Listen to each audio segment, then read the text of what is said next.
Hello everyone, welcome to జయం online classes. మనం రోజు ఒక టాపిక్ నేర్చుకుంటున్నాం కదా. ఈరోజు కరెంట్ అఫైర్స్లో ఫీఫా గురించి తెలుసుకుందాం. అంటే ఫుట్బాల్కి సంబంధించి వరల్డ్ కప్ ఉంది కదా, దాని గురించి తెలుసుకుందాం. ఎందుకు ఇది అంటే అది నిన్ననే స్టార్ట్ అయింది. అంటే 11th June 2026లో జాయిన్ అయింది. ఇది 19th July 2026 వరకు కొనసాగుతుంది. కాబట్టి ఇది రీసెంట్ అప్డేట్ కాబట్టి మనకి ఫుట్బాల్ వరల్డ్ కప్ గురించి ఖచ్చితంగా ఒక క్వశ్చన్ రావడానికి పాసిబిలిటీ ఉంటుంది. కాబట్టి ఇది చూడండి. టోర్నమెంట్ పేరు ఏంటంటే ఫీఫా వరల్డ్ కప్ 2026, అంటే ఫీఫా ప్రపంచ కప్ 2026. ఇది ఎప్పటి నుంచి ఎప్పటి వరకు? 11th June 2026 నుంచి 19th July 2026 వరకు ఇది నిర్వహిస్తున్నారు. తర్వాత ఆతిథ్య దేశాలు, దీనికి హోస్టింగ్ కంట్రీస్ ఏంటి అని అంటే యునైటెడ్ స్టేట్స్, కెనడా, మెక్సికో. ఒకటేంటి యుఎస్ఏ, 2 కెనడా, థర్డ్ది మెక్సికో. అంటే ఇక్కడ మనకి ప్రత్యేకత ఏంటంటే 3 దేశాలు కలిసి ఆతిథ్యం అంటే హోస్టింగ్ చేయడం అనేది ఫస్ట్ టైం అనమాట. ఫస్ట్ టైం 3 కంట్రీస్ చేస్తున్నాయి కాబట్టి ఇంపార్టెంట్. ఏ కంట్రీస్ అని మనకు ఇప్పుడు గ్రూప్స్లో అడిగితే స్టేట్మెంట్స్లో ఇస్తాడు, లేదా ఆర్ఆర్బిఎస్ఎస్సికి ఏమో డైరెక్ట్ క్వశ్చన్ అడగడానికి పాసిబిలిటీ ఉంటుంది. కాబట్టి ఇది ఇంపార్టెంట్. ఏంటి? ఫుట్బాల్ ప్రపంచ కప్ చరిత్రలో మొదటిసారిగా 3 దేశాలు కలిసి ఆతిథ్యం ఇస్తున్నాయి కాబట్టి ఇది ఇంపార్టెంట్. అయితే దీనికి సంబంధించి మస్కట్ ఉంటుంది కదా, మస్కట్ ఒకసారి చూద్దాం. ఇదిగో మస్కట్. దీంట్లో ఏంటి? కెనడా. కెనడా అంటే అది ఇచ్చిన స్లోగన్ మోటో ఏంటంటే మ్యాపుల్. మ్యాపుల్ అంటే మూస్.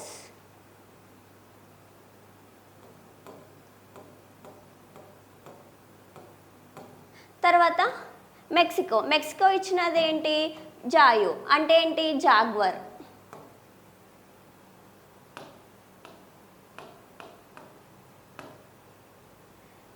ఇది జాయు.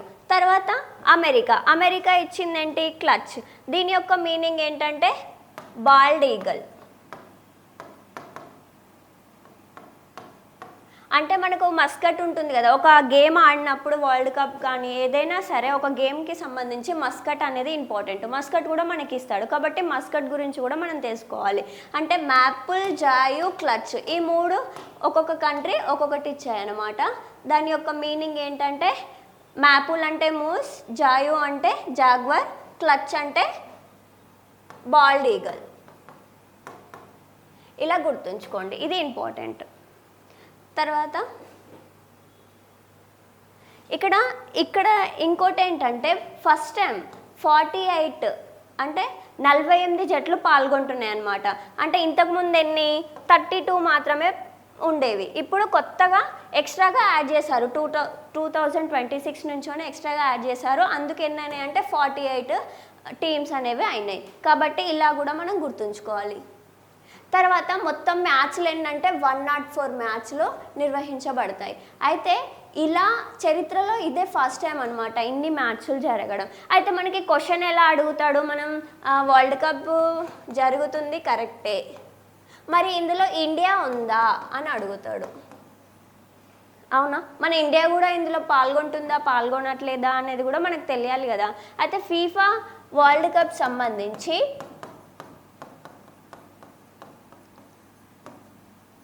ఇండియా అనేది ఇప్పటి వరకు పాల్గొనలేదు. అంటే దానికి ఛాన్స్ ఇప్పటి వరకు రాలేదు. కాబట్టి ఇండియా ఒక్కసారి కూడా ఈ వరల్డ్ కప్లో పాల్గొనలేదు. ఇది వెరీ వెరీ ఇంపార్టెంట్, గుర్తుంచుకోవాలి. ఇండియా అనేది ఫీఫా వరల్డ్ కప్లో ఇప్పటి వరకు పాల్గొనలేదు. మరి ఫీఫా యొక్క ఫుల్ ఫామ్ ఏంటో మీరు కామెంట్ చేయండి. ఫీఫా యొక్క ఫుల్ ఫామ్ ఏంటో కామెంట్ చేయండి.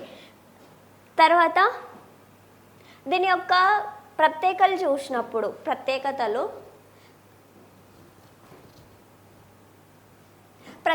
ఏంటంటే 48 జట్లతోని ఫస్ట్ టైం ఇది నిర్వహిస్తున్నారు. తర్వాత 3 దేశాలు కలిసి నిర్వహిస్తున్న తొలి ప్రపంచ కప్ కూడా ఇదే. అలాగే 104 మ్యాచ్లతో అతిపెద్ద ప్రపంచ కప్. ఎన్ని మ్యాచ్లు? 104. తర్వాత 12 గ్రూపుల ఫార్మాట్ మొదటిసారిగా అమలు చేశారనమాట. 12 గ్రూపులు అంటే 12 × 4 48 కదా, అలా. అంటే 4 గ్రూపులు 12 గ్రూప్లో ఇందులో టాప్ 4 తీస్తారనమాట. అలా 48 జట్లు అనేది తీస్తారు. తర్వాత దీనికి సంబంధించిన ముఖ్యమైన పాయింట్స్ చూస్తే మనం కొత్త ఫార్మేట్ ఏంటి, 48 జట్లు 12 గ్రూపులు, ప్రతి గ్రూప్లో 4 జట్లు అన్నారు. అందుకే నేను ఇంతసేపు చెప్పాను కదా 12 × 4 48. ఎందుకన్నానంటే ఇందుకే ప్రతి గ్రూప్లో 4 జట్లు ఉంటాయి. 4 జట్లు అలాగే ఎన్ని గ్రూపులు, 12 గ్రూపులు. 12 గ్రూపులు కాబట్టి 12 × 4 = 48. అలా మనకి 48 జట్లు అనేవి ఉంటున్నాయి. తర్వాత ప్రతి గ్రూప్లో టాప్ 2 జట్లు అలాగే ఉత్తమ 8 మూడవ స్థాన జట్లు నాకౌట్ దశకు అర్హత సాధిస్తాయన్నమాట. తర్వాత కొత్తగా రౌండ్ ఆఫ్ 32 ప్రవేశపెట్టబడింది. అంటే ఎన్ని ప్రవేశపెట్టబడిందంటే 32.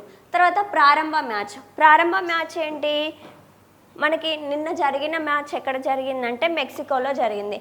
మెక్సికోలో ఎక్కడ అంటే ఈ స్టాడియో అజ్టేకా అనే స్టేడియంలో జరిగింది. కాబట్టి ఇది కూడా మనకి రీసెంట్గా ఫస్ట్ మ్యాచ్ ఎక్కడ జరిగింది కూడా అడగడానికి పాసిబిలిటీ ఉంటుంది. తర్వాత ఫైనల్ మ్యాచ్ ఎక్కడ జరగనుందంటే అమెరికాలో మెట్లైఫ్ స్టేడియంలో జరగనుంది. దీనికి సంబంధించి కొన్ని ఇంపార్టెంట్ మనం చూడాలి కాబట్టి కొన్ని ఫ్యాక్ట్స్ చూస్తున్నాం. మెయిన్గా ఏంటంటే 104 మ్యాచ్లు నిర్వహిస్తున్నారు. ఎందుకు ఇది ఇంపార్టెంట్ అంటే ప్రపంచ చరిత్రలోనే అత్యధిక మ్యాచ్ల సంఖ్య అనేది ఇది కాబట్టి ఇది ఇంపార్టెంట్.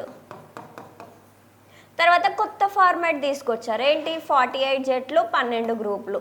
కాబట్టి ఇది కూడా మనం న్యూగా చేస్తున్నారు కాబట్టి ఇలా కూడా మనకు అడగడానికి ఛాన్సెస్ ఉంటాయి.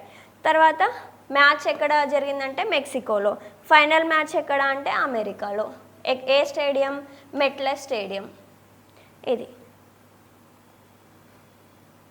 తర్వాత దీనికి సంబంధించిన కొన్ని ఫ్యాక్ట్స్ చూసినప్పుడు దీని గురించి అంటే ఇప్పుడేం అంతగా దీనికి బ్యాక్గ్రౌండ్ అడగట్లేడు, కాకపోతే కొన్ని టైంలో మనకి ఇలా కూడా అడగడానికి ఛాన్సెస్ ఉంటుంది. కాబట్టి స్టేట్మెంట్స్ రూపంలో ఇచ్చినప్పుడు ఫస్ట్ స్టేట్మెంట్ మనకి బేసిక్ క్వశ్చన్ అడగడానికి పాసిబిలిటీ ఉంటుంది. కాబట్టి మనం ఇది కూడా ఖచ్చితంగా తెలుసుకోవాలి, ఏముందిలే అని కాకుండా ఖచ్చితంగా తెలుసుకోవాలి. అయితే ఫీఫా స్థాపన ఎప్పుడు జరిగిందంటే 1904లో ఇది తీసుకొచ్చారు. తర్వాత ప్రధాన కార్యాలయం అంటే హెడ్ క్వార్టర్ ఎక్కడుందంటే జ్యూరిచ్, ఇది ఎక్కడుంది, స్విట్జర్లాండ్లో ఉంది. అలాగే ప్రజెంట్ ఇప్పుడు మనకున్న ఫీఫాకి సంబంధించి అధ్యక్షుడు ఎవరంటే గియానీ ఇన్ఫాంటినో.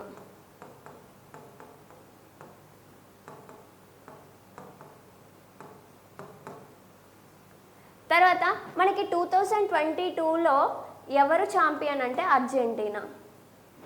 మనకి 2022 తెలియాలి, ఇప్పుడు ప్రజెంట్ ఉన్నది ఏంటి కూడా తెలియాలి. మనకి ఇంకెలా అడగొచ్చు అంటే ఇది ఎన్నవ ఎడిషన్ అని అడుగుతాడు. ఇది ఎన్నవ ఎడిషన్, 23rd. మరి 22 ఏంటి, ఇది 2022లో జరిగింది. అప్పుడు విన్నర్ ఎవరు, అర్జెంటీనా. తర్వాత దీనికి సంబంధించి ప్రైజ్ మనీ ఎలా, ఇప్పుడు హైకోర్ట్కి సంబంధించిన రిక్రూట్మెంట్లో ప్రైజ్ మనీ ఎక్కువగా అడగడానికి పాసిబిలిటీ ఉంటుంది. కాబట్టి నేను ఇది రాశాను. ఒకసారి విన్నర్స్ లిస్ట్ ఎంత అంటే $50 million అనమాట. ఇది డాలర్స్లో చూసినప్పుడు, మనకి రూపీలో చూసినప్పుడు 476 crores. తర్వాత రన్నర్కి ఎన్ని, 33 million. ఎన్ని కోట్లు, 314 కోట్లు. థర్డ్ ప్రైజ్ మనీ ఎంత, $29 million. ఎంత, రూపీలో చూసినప్పుడు 276 crores. ఇది విన్నర్స్ లిస్ట్. తర్వాత మనకి టైటిల్స్ ఎక్కువగా ఎవరికి వచ్చింది అని అడుగుతాడు. ఎక్కువగా ఎవరికి వచ్చింది, బ్రెజిల్కి ఎన్నిసార్లు వచ్చింది, 5 times వచ్చింది. కాబట్టి ఇది వెరీ వెరీ ఇంపార్టెంట్. బ్రెజిల్కి 5 titles వచ్చింది కాబట్టి చాలా ఇంపార్టెంట్. ఇలా కూడా అడగవచ్చు. మనకి ఇంకా ఎలా అడగవచ్చు అంటే అత్యధిక ప్రపంచ కప్ టైటిల్స్ ఇచ్చి దేశాల యొక్క ఆర్డర్ అరేంజ్ చేయమనవచ్చు. అవునా, అంటే బ్రెజిల్కి 5 titles వచ్చినాయి కాబట్టి ఇది అసెండింగ్ ఆర్డర్, అంటే అసెండింగ్ ఆర్డర్లో అరేంజ్ చేయమంటాడు. ఇది ఫస్ట్ ఉంటుంది. ఇందులో ఇది లేదా ఇది ఇస్తాడు. అది సెకండ్ ఉంటుంది. తర్వాత అర్జెంటీనా థర్డ్ ఉంటుంది. ఇందులో ఇది లేదా ఇది ఇస్తాడు, ఫోర్త్ ఉంటుంది. ఇలా ఆర్డర్ అనేది అరేంజ్ చేయమని మనకు అంటాడు.